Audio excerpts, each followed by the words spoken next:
Eu queria continuar falando às mamães.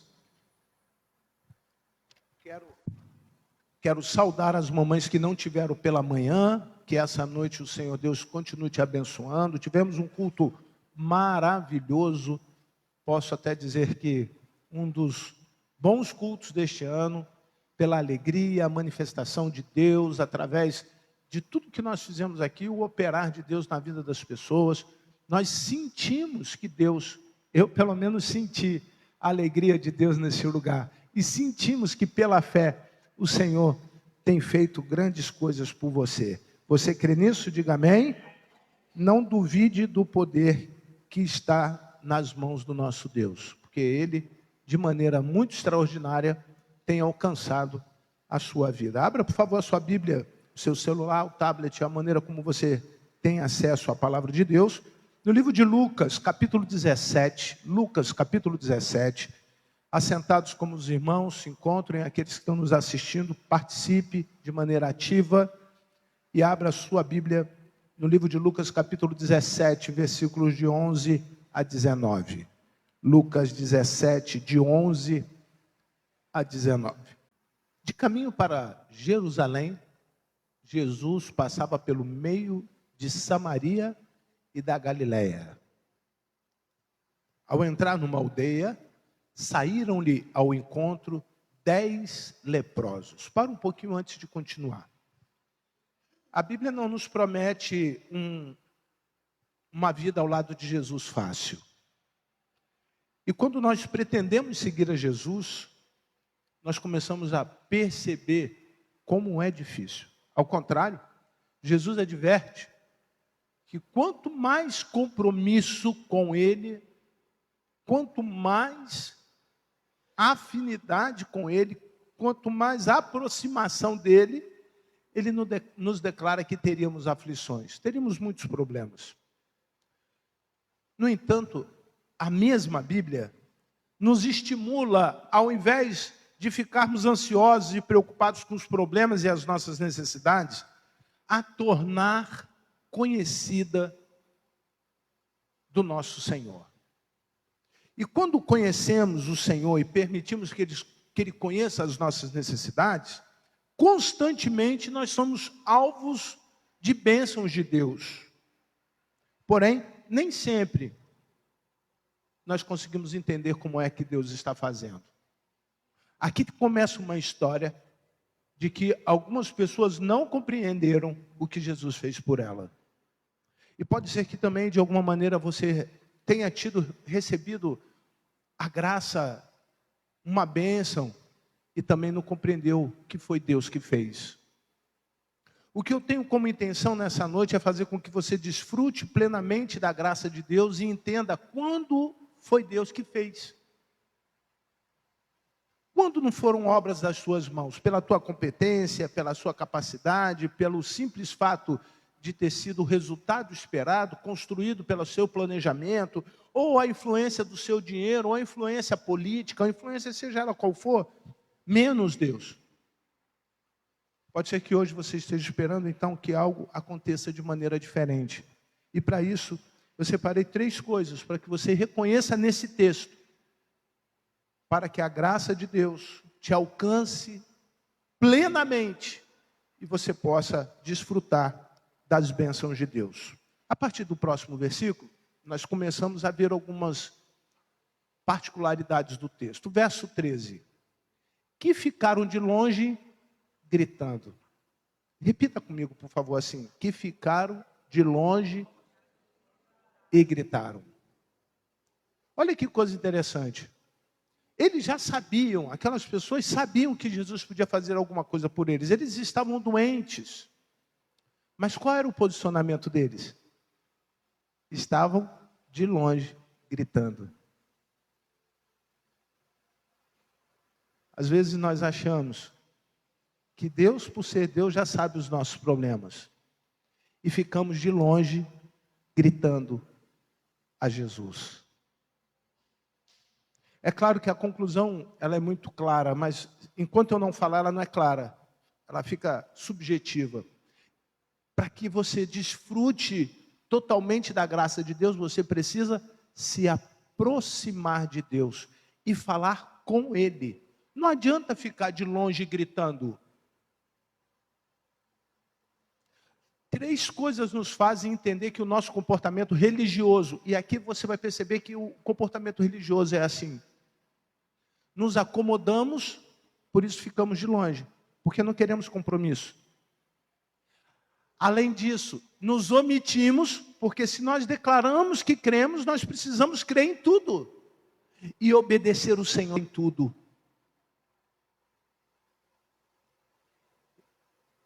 E temos um pouquinho de incredulidade, porque se ficamos de longe, nós não queremos de fato exercer a nossa fé. Você compreende o que muitas vezes acontece? Se desfrutamos das bênçãos de Deus, não é porque nós temos algum mérito, ou até mesmo fizemos alguma coisa, mas porque a graça de Deus nos alcançou. Mas nos alcançou aonde? Em que distância nós estamos dessa graça? Pela falta de compromisso, você mede a distância.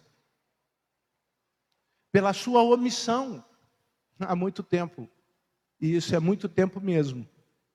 Posso garantir aos irmãos que temos mais de 7 anos, nós não conseguimos retomar os cultos nos lares. A primeira característica de um culto no lar é porque quem é o dono da casa abriu a casa para fazer o culto. Olha que coisa. Se nós fomos chamados pelo Senhor para testemunhar da nossa casa para o mundo, e a gente não consegue abrir a nossa casa para testemunhar, alguma coisa está errada. Isso chama-se omissão espiritual.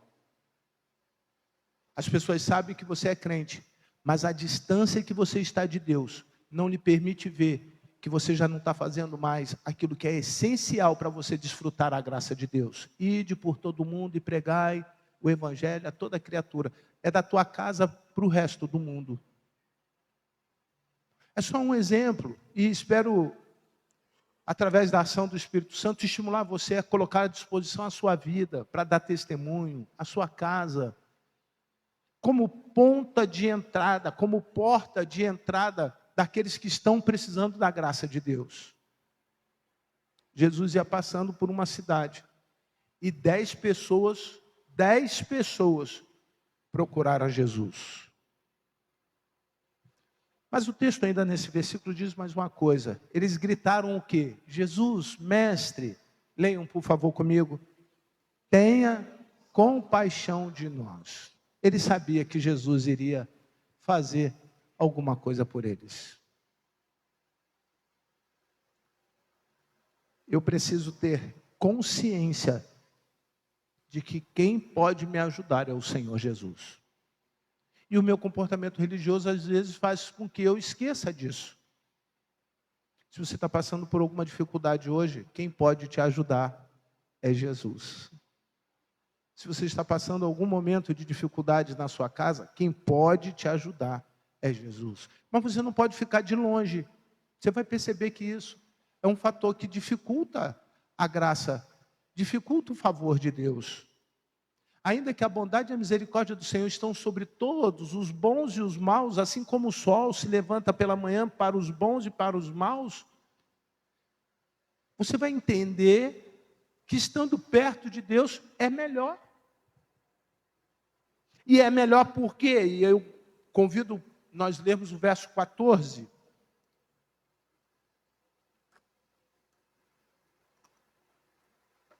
Porque perto nós temos direção. E aí o texto diz assim: ao vê-los, Jesus disse, leiam, vão e apresentem-se aos sacerdotes. Eu parei um pouquinho quando eu li esse texto agora de tarde, relembrando do que eu iria falar aos irmãos.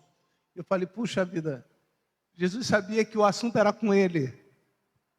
Presta atenção, Jesus sabia que aquelas pessoas queriam alguma coisa dele. E Jesus vira para aquelas pessoas e diz assim: comigo não. Vocês são tão religiosos que vocês têm que procurar os sacerdotes. Sabe por quê? Lá no livro de Levítico diz que aqueles leprosos, para poder ter contato com alguém, tem regra.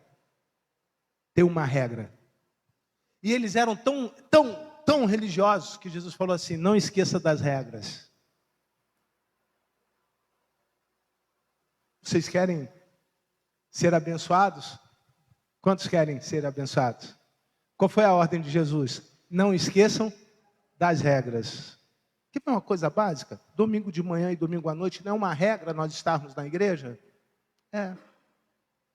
Quarta-feira é uma proposta centenária da igreja. Desde que a igreja existe, a igreja tem um culto na quarta-feira. Não é uma regra centenária da igreja? É uma regra centenária da igreja. Orarmos não é uma regra religiosa? Ler a Bíblia, participar dos cultos, não é uma regra religiosa? Sim ou não? Sim. O que Jesus falou? Apresenta ao sacerdote, cumpra as regras. Tem pessoas querendo ser abençoados por Deus, mas não quer cumprir regra. Não quer cumprir as regras. Será que só as regras é o suficiente? Você vai ver que não. Você vai ver que não. Mas elas existem. E uma vez que você obedece, vai para a segunda parte. Olha que coisa maravilhosa. Louvado seja o Senhor por isso. Aconteceu que, indo eles, o que aconteceu? Ficaram purificados. Olha, o ritual não era no caminho, o ritual era eles quando chegassem lá no sacerdote. O sacerdote tem uma regra e o sacerdote ia cumprir a regra da purificação. Por mais que eles quisessem, aquilo não ia acontecer fora do propósito. Irmão, quando nós nos colocamos à disposição de Deus para seguir as regras, a coisa não acontece por causa da regra. Porque Jesus veio para mudar tudo isso. Ele, na verdade, estava dizendo assim para aquelas pessoas: olha, a regra existe, você tem que cumprir, mas ela não começa aqui e termina ali. Ela começa quando você se dispõe a obedecer a mim. Desfrutarmos das bênçãos do Senhor é quando mantemos a fé, independente do que possamos estar passando, e disposição para cumprir o quê? As regras. E aí algo sobrenatural aconteceu. Eles ficaram purificados. Pastor, o que isso tem a ver com o Dia das Mães? Porque você vai entender que tudo aquilo ali fez uma pessoa a identificar algo extremamente importante da graça de Deus. A propósito, está totalmente ligado à graça, que é a gratidão. Talvez a sua maior lepra seja a ingratidão. E aí, por você não perceber, porque essa lepra espiritual, ela é imperceptível, invisível, indolor, inodoro. Você não consegue perceber que você está branco. Você acha que está branco, purificado, mas na verdade você está doente. A religiosidade faz isso. A religiosidade faz você ouvir e não entender, ver e não crer, tocar e não sentir. Isso que é a lepra, não é assim? A lepra vem, ela toma o corpo, e aquele corpo, a hanseníase hoje, ele fica insensível, né? Se você furar, não dói. Se você botar no fogo, não queima. Não é assim? É assim. E tem remédio? Tem. Qual o remédio? A gratidão. A gratidão, apesar de nós sermos diariamente abençoados, nem tudo que Deus faz por você, nós voltamos a Deus para agradecer. A regra diz, queridos, que para a gratidão ser completa, eu precisaria ir até o sacerdote e oferecer oferta. A regra diz que eu não deveria ter contato com pessoas durante 7 dias. Ou seja, eu deveria me isolar, me santificar. A regra diz que quando isso acontecesse, eu deveria estar apto para adorar ao Senhor, porque agora eu estou limpo para fazer isso. E eu pergunto a vocês que, independente do comportamento religioso de vocês, aqui não é a medida da justiça, mas é uma orientação. Será que nós temos cumprido as regras assim? Como que é a tendência humana? A tendência humana é esquecer.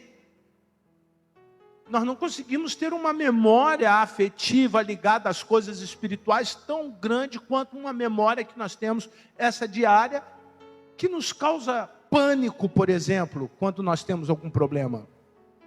Que nos causa medo, temor, ansiedade. É muito visível as pessoas com Jesus, mas vivendo doente. E não é só doente emocional. Existem pessoas passando doenças crônicas, psicológicas. Não dorme, não come, não consegue abter-se de uma vida digna daquilo que Jesus lhe prometeu. Está doente, não consegue enxergar, não consegue entender. Por mais que tenha condições de tratar isso, não se trata a alma sem Jesus. A propósito, todas as vezes que você tiver alguma coisa na alma e for procurar remédio em outro lugar, você vai perder seu tempo. E a direção que Jesus está dando para essas pessoas é uma direção que cabe para a minha vida e para a tua vida. Avaliando o comportamento daquelas pessoas, e não eram muitas, eram 10, só que 90% delas não conseguiram, apesar da decepção de estarem doentes e agora da realização de uma cura, elas não conseguiram perceber que foi por conta do que Jesus falou. Porque eles não chegaram nem no sacerdote. O texto diz, iam pelo caminho, indo eles foram purificados. Demonstrar às pessoas que nós já fomos curados. Porque o nosso maior problema chamava pecado. Essa era a nossa maior frustração. E demonstrar isso para as pessoas é uma forma de gratidão. Se você já recebeu essa bênção espiritual, eu te convido a pensar se você não está no primeiro momento daqueles 10 homens. Em que eles estavam de longe, mas sabiam que o mestre poderia fazer alguma coisa por eles. Gritando, fazendo coisas que não eram suficientes. Mas agora você lembrando que foi Jesus então que lhe deu o perdão pelos seus pecados, agora você olha para Cristo e fala para Cristo, olha, eu entendi que foi o Senhor. Eu preciso fazer alguma coisa diferente. Verso 15, por gentileza. E leremos o 15 e o 16 nesta última afirmação. Um dos 10, vendo que estava curado, então os outros 9 não viram? Não sei. Voltou dando glória a Deus em alta voz. Uma coisa eu sei, que ele não chegou no sacerdote, porque ele reconheceu que não era o sacerdote que iria curá-lo, e quem curou foi Jesus. Mas a segunda coisa que eu percebo, olha o versículo 16. Prostrou-se com o rosto em terra, aos pés de quem? Ele reconheceu a autoridade de Jesus. Aleluia. E quando nós reconhecemos a autoridade de Jesus, ele estava dizendo para as pessoas que estavam lá, olha, os sacerdotes não são as autoridades máximas aqui. Eu me encontrei com alguém que ainda é maior do que eles. E o nome dessa pessoa é Jesus. Quando você se encontra com Jesus e reconhece o que Jesus fez por você e agradece ao Senhor pelo que Ele fez com você, você então está pronto para desfrutar plenamente as bênçãos de Deus. Mamães, pais, filhos, irmãos, amigos que estão presentes, não queira algo de Deus de longe. Se esforce para estar sempre perto. Não tenha um comportamento de omissão, achando que o que vai acontecer você já sabe. Cada culto é diferente, vocês sabem disso, né? Cada culto que você faz, acontece uma coisa diferente. Algumas vezes eu me pergunto, Senhor, o que o Senhor vai fazer hoje? E eu tenho certeza que Deus, assim como Ele fala comigo, fala com você.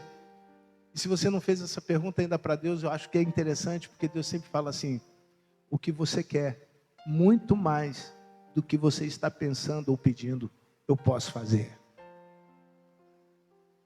O que nós pedimos ou pensamos, muito mais o Senhor pode fazer. O que você vê essa noite pedir, ou o que você está pensando que Ele possa fazer por você, muito mais. Não seja omisso. Não fique acomodado, sentado, vendo as pessoas serem curadas, abençoadas. Quantas pessoas têm sido abençoadas? Hoje pela manhã nós vimos o Aurélio dando testemunho do que Deus está fazendo na vida do Pedrinho. Vimos o irmão Antônio declarando o que Deus está fazendo na vida dele, que tem mais, que se eu deixasse ele ia falar 1 hora. Tem mais. Bênção. Nós cremos. Uma pessoa chamada Eliane, o filho chama-se Wilcinho Júnior. Agora há pouco ela falou: pastor, ora por ele. Ele já aceitou ser tratado. Isso é bênção. Isso são pessoas que de alguma maneira estão sendo curadas, abençoadas, e estão dizendo para o mundo todo: olha, Deus está aí. Eu preciso tomar uma atitude em direção a Ele, me prostrar, me adorar. Eu sei que tem uma regra, e essa regra não é maior do que o que Ele faz. Mas eu não posso deixar de fazer. Você não pode parar de fazer. Você não pode esquecer que quando você retorna e se coloca diante do Senhor, se humilha diante do Senhor, se coloca à disposição do Senhor, não só agradecendo ao Senhor, mas expondo para Ele a sua miséria. Deus é misericordioso. Não se esconda nas suas fragilidades. Pelo contrário, permita que Deus manifeste a sua glória através do seu problema. Pode ser que alguém na sua casa esteja precisando ver a glória de Deus. Pode ser que alguém no seu trabalho esteja precisando ver a glória de Deus. Pode ser que você mesmo esteja precisando ver a glória de Deus. Não esconda isso das pessoas. E como que nós falamos para as pessoas? Quando nós voltamos para Jesus e nos prostramos diante dos seus pés, reconhecendo a sua autoridade. E o mundo sabe que não há outro maior do que este, que é tão quanto importante os reis que já tivemos na terra. E é soberano sobre todos eles. E todos eles se curvarão. Mas naquela ocasião, só um fez isso. Qualquer coisa que você queira tentar entender, por que os outros não agiram como ele? Eu acho, e por isso só acho, não tenho certeza, não quero deixar ninguém com dúvida, mas essa é uma convicção minha, que a maioria de nós, mesmo os que estão presentes, nos comportamos assim. Chegamos na casa de Deus e saímos como se Deus não estivesse lá. Falamos com Deus achando que Deus nos ouviu e Deus não nos ouviu. Porque estávamos de longe, gritando, a esmo, ou seja, sem nenhum sentido, sem uma direção. Um coração duro, cheio de soberba, arrogância, achando que a vida não vai mudar. Então ela não muda. Ela não muda não é por conta da graça. Ela não muda por conta da sua concepção da graça. E o que eu peço ao Senhor é que você hoje faça um acordo com Ele. Faça uma aliança com este Deus. Aqueles que ainda não têm Jesus, sabem que Jesus passou hoje aqui. Você está tendo a oportunidade de ser curado, de ser liberto, de ser abençoado. Mas é necessário que você faça um acordo com Ele. E baseado neste versículo, a primeira proposta do acordo é esta: Senhor, eu vou te servir enquanto eu viver. Senhor, enquanto eu viver, eu vou te servir. Prostrou com o rosto em terra aos pés de Jesus. Segundo artigo do acordo, segunda condição deste acordo: Senhor, eu reconheço a tua autoridade sobre todas as coisas na minha vida, e todas elas se submetem ao Senhor, porque o Senhor é o Deus Todo-Poderoso, a quem eu sirvo, porque tu és o Senhor da minha vida. Você consegue entender que é necessário você lembrar que tem um acordo? E eu vou falar uma coisa para você. Se você tem um acordo deste com Jesus, a terceira coisa deste acordo, que a palavra de Deus diz: ainda, Senhor, eu sendo infiel, ainda que eu não consiga fazer tudo, cumprir todas as regras do jeito que o Senhor deseja, eu sei que o Senhor permanecerá fiel a mim. Você quer fazer esse acordo com o Senhor? Levante a sua mão. Deus abençoe, Deus abençoe. Graças a Deus, tantas pessoas desejosas a fazer esse acordo com o Senhor. Querido Deus, nós te louvamos, engrandecemos o teu nome e nos dirigimos ao Senhor como aquele que voltou para agradecer. Receba, bondoso Deus, o nosso louvor, a nossa gratidão. E obrigado porque o Senhor esteve aqui conosco. Daqui a pouco nós vamos fechar as portas. E a tua palavra diz que por onde nós formos, as tuas bênçãos nos seguirão. Por onde eu for, a tua bênção vai vir atrás de mim. Por onde eu pisar, as tuas bênçãos serão comigo. Aonde eu botar as minhas mãos, o Senhor vai me abençoar e serão abençoados aqueles que estiverem comigo. Senhor, obrigado que tudo que estava impedindo essas coisas boas acontecerem para as mamães, agora nós declaramos que elas estão recebendo com plenitude da tua graça, o amor, a bondade, a misericórdia do Senhor, e elas não querem mais ficar distantes do Senhor, porque elas entenderam que quanto mais próxima do Senhor, maior é a bênção do Senhor sobre a vida delas. Assim seja com os pais, os filhos e todos aqueles que estão essa noite entre nós. Obrigado, Senhor, porque ainda hoje o Senhor tem algo para a minha vida e para a vida da tua igreja. Que a graça, a paz, o amor de Deus o Pai, a comunhão e a consolação do teu Santo Espírito se façam presentes neste lugar hoje para todos sempre. Amém. Vamos ficar.